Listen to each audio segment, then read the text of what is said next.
Assalamualaikum warahmatullahi wabarakatuh. Perkenalkan, nama saya Ahmad Aditya Prawira Dinala. NPM saya 17321302. Pada hari ini saya akan mempresentasikan Community Development, yaitu untuk mata kuliahnya Bapak Witoni selaku dosen UBL. Untuk lokasi proyek terletak di PT Suite Indo Lampung, Kabupaten Tulang Bawang, Kecamatan Gedung Menang. Oke, untuk implementasinya adalah trailer tangki air. Nah, untuk tangki air ini berkapasitas 5.000 liter dan alat pengelolanya bisa menggunakan truk, traktor, dan alat-alat berat lainnya. Untuk dokumentasi penyiapan bahan yang berdasarkan lokasi yang real, berikut adalah foto-foto untuk penyiapan bahannya. Di sini ada plat, lembar plat 5 mili, yaitu ada kanal di sini. Oke, dan selanjutnya ada ban dan hub. Ini adalah beberapa spare part yang akan kita gunakan untuk membuat trailer tangki air ini. Oke, selanjutnya kita beralih ke analisa SWOT-nya. Untuk analisa SWOT-nya di sini ada strengths, yaitu kekuatan. Apa itu? Di situ kekuatannya adalah, yang pertama, terdapat banyak sungai. Yang kedua, air merupakan kebutuhan pokok. Dan yang ketiga, menunjang kebutuhan di segala sektor. Jadi untuk air ini merupakan kebutuhan pokok yang tidak bisa jauh. Contohnya untuk mandi, mencuci pakaian, bahkan untuk minum dan lain-lain. Dan tadi disebutkan terdapat banyak sungai. Jadi untuk stok air, untuk tangki air ini kita bisa isi ulang dengan menyedot sungai-sungai yang ada di sekitar. Karena di tempat kita ini masih banyak sungai-sungai yang masih alami, jadi airnya sangat bagus untuk diambil dan untuk disebarkan ke masyarakat. Tentunya sangat membantu karena jarak antara sungai dan perumahan komplek di pertengahan perusahaan ini lumayan jauh.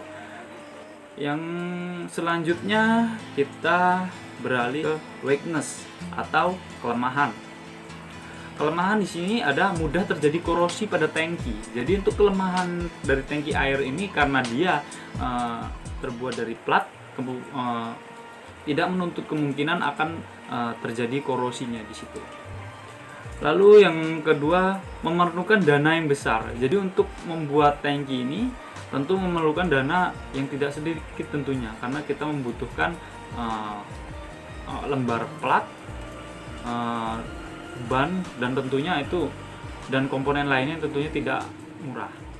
Lalu harus ditarik oleh kendaraan lain. Jadi untuk sistem ini dia seperti portable seperti itu ya, dia bisa ditarik tapi dia tidak gabung dengan mesin, jadi bisa ditarik dengan traktor atau truk atau lain-lain. Jadi dia bentuknya tidak permanen di satu alat berat. Lalu tangki terbatas, yaitu tadi untuk memenuhi kebutuhan masyarakat tentunya sekarang ini masih kurang maksimal karena jumlah tangki yang dimiliki perusahaan untuk menyuplai air ke masyarakat sekitar itu masih terbatas. Oke, untuk selanjutnya ada opportunity atau peluang.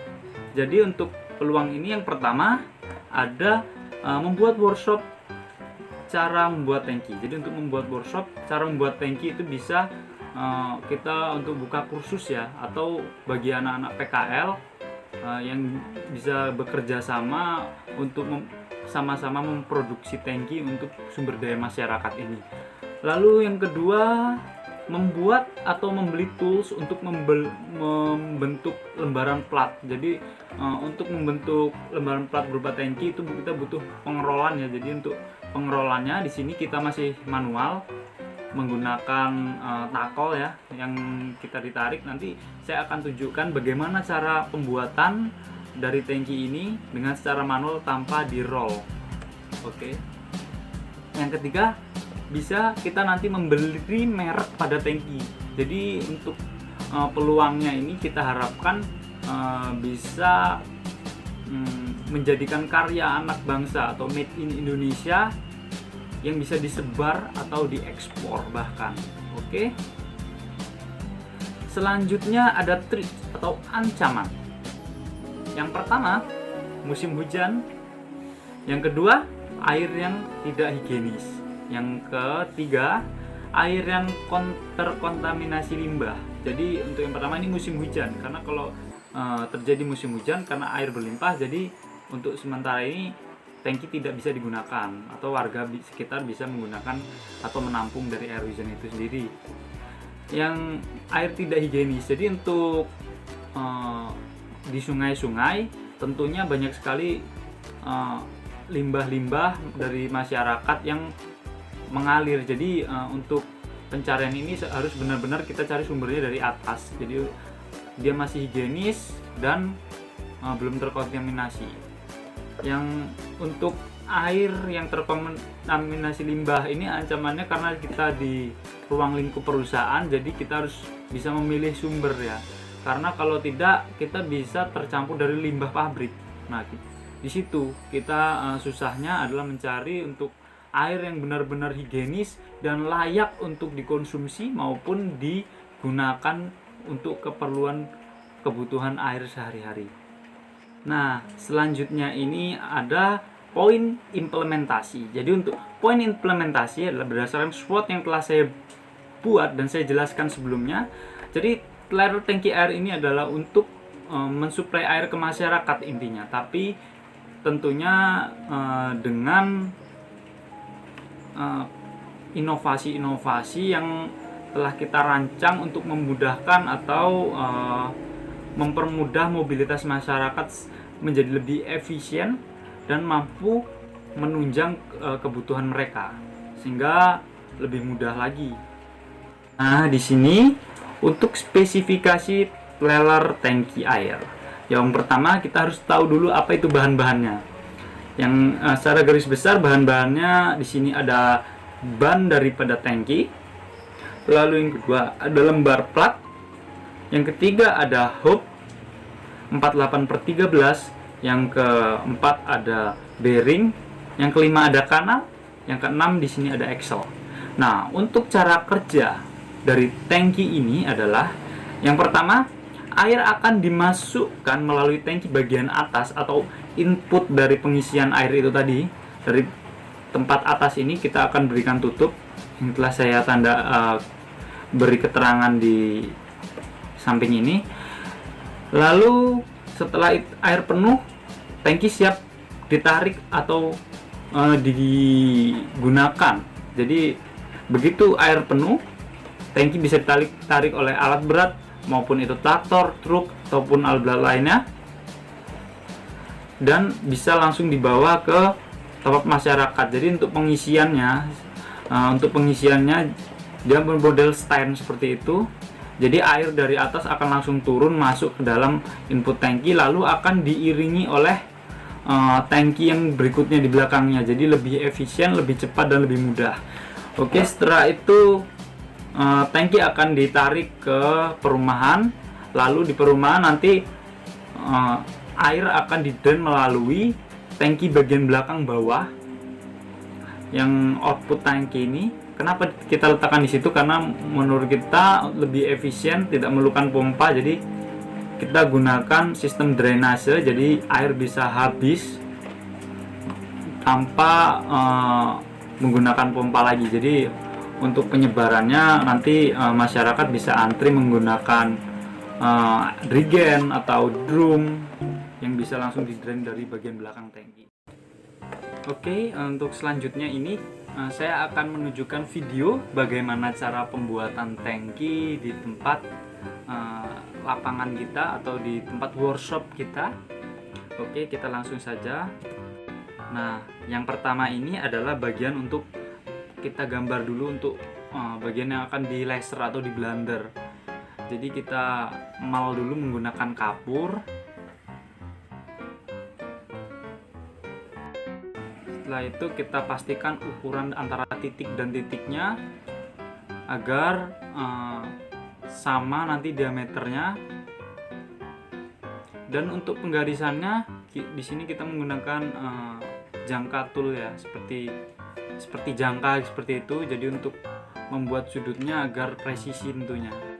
sebelum kita lakukan pengerolan, nanti saya akan ada tahap-tahap untuk langsung pengerolan tangki secara manual. Jadi bisa dipraktekkan untuk teman-teman mahasiswa lainnya yang ingin membuat project, bisa diaplikasikan. Tangki ini sangat bagus untuk sumber daya masyarakat tentunya.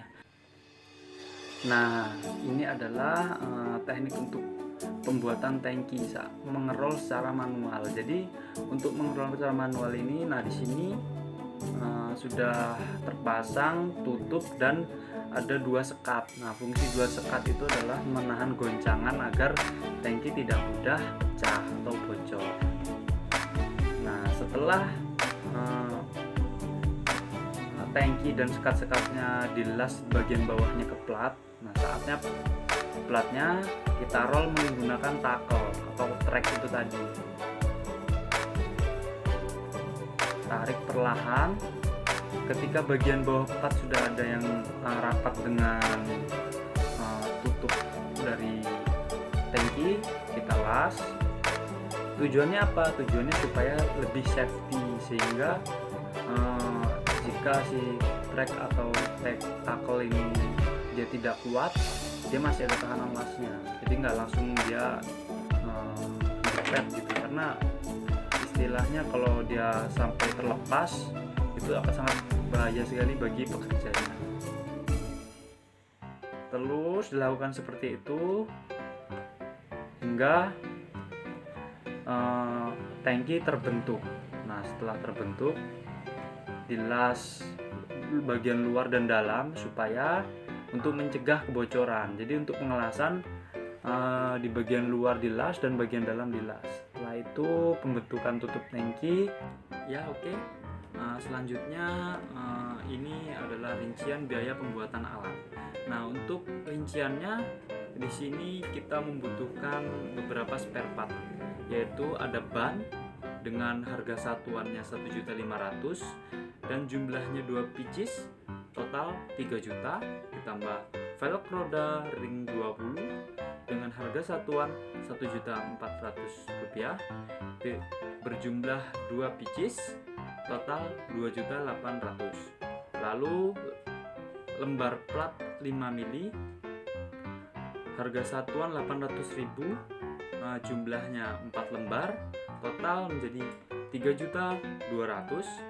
Lalu ada kanal, ini di kanalnya adalah kanal 100, yaitu dengan harga satuan 640.000, jumlah 3 batang, jadi totalnya 1.920.000. Lalu hub roda 48/13, harga satuan 800.000, kita menggunakan 2, jadi totalnya 1.600.000. Lalu ada bearing 48 dengan harga satuan 210.000 yang dengan jumlah 2 pieces sehingga menjadi 420.000, dan bearing 13 170.000 dengan jumlah 2 pieces, total menjadi 340.000. Lalu kawatlas RD 360 dengan harga satuan 135.000 yang kita butuhkan 4 kotak dengan total 540.000. Jadi total keseluruhan biaya spare part sejumlah 13.820.000 rupiah. Sekian, terima kasih. Itu adalah presentasi dari saya. Jika ada yang belum jelas, bisa tinggal tanya kepada saya di IG saya atau di Instagram saya atau di kolom komentar. Oke, terima kasih bagi Bapak pembimbing dosen saya, yaitu Bapak Witoni. Sekian tugas community development dari saya. Sampai jumpa. Salam kasih.